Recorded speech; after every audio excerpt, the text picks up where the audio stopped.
Vuelvo a saludar a los que siguen estos vídeos de Historia de la Filosofía. En el actual trataré del emotivismo moral de Hume, de su doctrina moral, y será el último que dedique ya a este autor. Vamos a ello. Como sucede en el mundo físico, dice el autor, donde los hechos están relacionados según leyes de la mecánica, y nadie está dispuesto a prestar atención a argumentaciones que no procedan de la experiencia, así sucede también en el mundo de los hombres, cuyas conductas son también algo establecido y previsible. Los hombres reciben estímulos a los que reaccionan de una manera que no es esencialmente diferente de la de los movimientos físicos. Sabemos de antemano, dice Hume a modo de ejemplo, que si se pierde una bolsa de dinero en Charing Cross no durará allí más de una hora. El determinismo reina por igual a ambos lados de la realidad. Pese a lo que podría parecer, esto no es, a juicio del autor, un ataque a la creencia en el libre albedrío. Coacción no es lo mismo que causación. No puede decirse que no es libre una persona que actúa siguiendo su voluntad, aunque al inclinarle a una acción en lugar de otra, esa voluntad esté causada. Es más, si las acciones de los hombres fueran totalmente arbitrarias, si no hubiera modo alguno de preverlas, la convivencia entre ellos sería imposible. ¿Es posible acaso vivir tranquilos cuando no se sabe si nuestro vecino seguirá siendo un hombre normal o un loco iluminado? Si libre albedrío es lo mismo que ausencia de causas, entonces ciertamente la moralidad no presupone la libertad y ésta no debe ser admitida. Pero si no es así, si la libertad consiste en que los hombres pueden hacer lo que desean y no hacer lo que no desean, por más que no sean ellos quienes determinen sus deseos, entonces debe admitirse que existe la libertad. Puesto que, por último, la existencia de la libertad es un requisito indispensable para aceptar que existen el bien y el mal morales, estamos también obligados a aceptar que la moralidad existe igualmente. Pero todavía falta saber en qué consiste. ¿Qué es lo que permite que a una acción particular pueda aplicarse el calificativo de buena o mala? Unos creen que lo bueno y lo malo están en la razón, otros que en las acciones. Luego son una relación de ideas o una cuestión de hecho. Hume, por el contrario, cree que no son una cosa ni la otra. Que no son lo primero, una relación de ideas, un asunto de la razón, está claro en cuanto se considere que las acciones pertenecen a la cadena causal de los hechos y la razón no está antes de dicha cadena para producirla o para impedirla.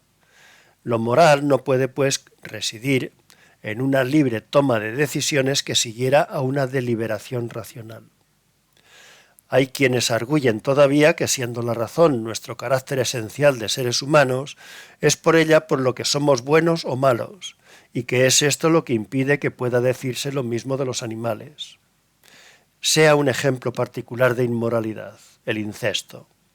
Los que defienden el carácter racional de la moralidad dirán que los animales, aun cometiéndolo, son inocentes porque no tienen suficiente razón como para darse cuenta de lo que hacen, mientras que los hombres, por tenerla, son culpables y que, siendo ella la que determina la diferencia entre un caso y otro, en ella residen lo moral y lo inmoral. Hume responde que el argumento no es correcto. Admitir que los animales son inocentes por no darse cuenta del mal que hacen es admitir que dicho mal es un objeto sobre el que la razón piensa, pero no un efecto suyo, y equivale a defender en consecuencia que está en los actos y no en la razón. ¿Será entonces la moralidad una cuestión de hecho? Tampoco, dice el filósofo, porque siguiendo con la anterior argumentación habría que aceptar que, puesto que el hecho es el mismo, igual que es rechazable el incesto cometido por hombres, también lo es el cometido por animales. Por lo tanto, también deberían existir deberes morales para unos tanto como para otros. Si no se quiere caer en este absurdo, hay que aceptar que las acciones no son buenas ni malas. Para comprender mejor esta conclusión a la que llega Hume, puede pensarse en algo que seguramente nadie dejará de rechazar: el asesinato intencionado. Se examine como se examine y se mire desde donde se mire, en él, no concurren otras cosas que ciertas pasiones, motivos, voliciones y sentimientos, acciones, objetos, etc., encadenados todos ellos en una sucesión fatal. Ninguno de esos hechos, internos o externos, aislados o en conjunto, es propiamente hablando el hecho inmoral. Así pues, la moralidad no está en los hechos ni en la razón.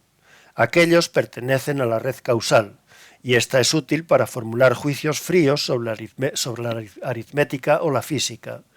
Pero la ternura de la pasión o la belleza del verso no provocan razonamientos sino placer, que es algo bien distinto, un sentimiento. Es lo que sucede también en el terreno moral.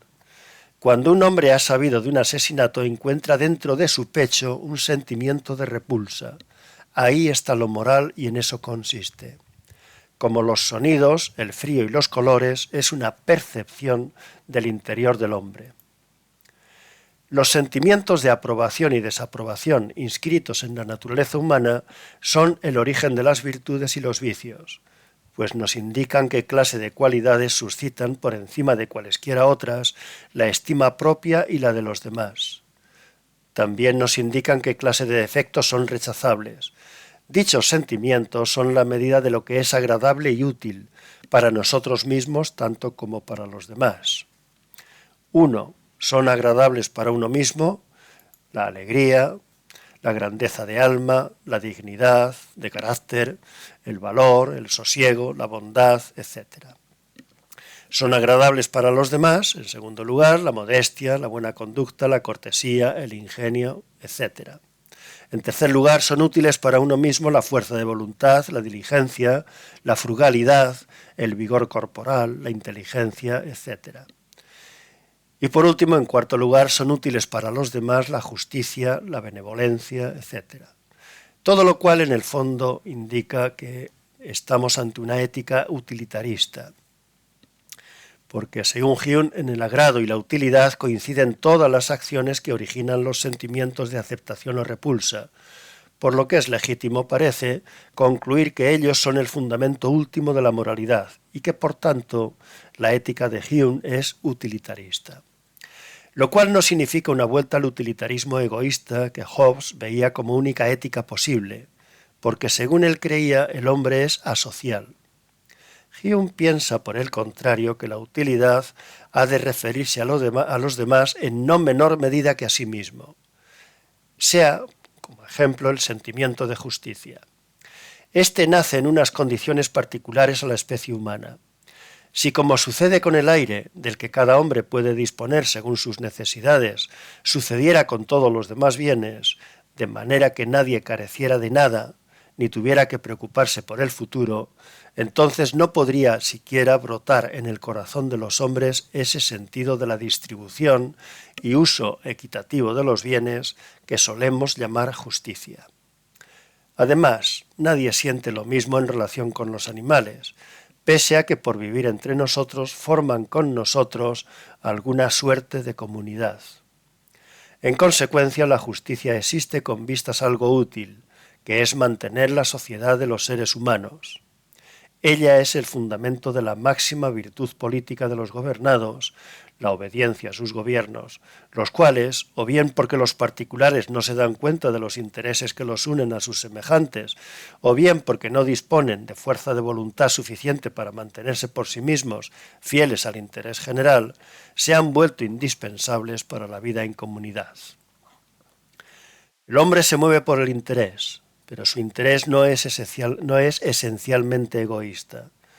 Aunque muchos no se hayan parado a pensarlo, a los hombres les resulta difícil, si no imposible, ser felices mientras ven que los demás son desgraciados. La felicidad de los demás promueve la propia. ¿Cómo desear entonces la una sin la otra? En conclusión, la moral no es una dama rigurosa vestida de negro, que solo sabe de austeridades, trabajo y humillaciones, sino una actividad agradable, provechosa y en la mayoría de las ocasiones alegre, que únicamente impone una molestia, preferir siempre la mayor felicidad y procurar alcanzarla. Y con esto he acabado la explicación de la ética utilitarista o ética afectivista de Hume. Los próximos vídeos irán destinados a la ilustración. Hasta entonces, un saludo cordial.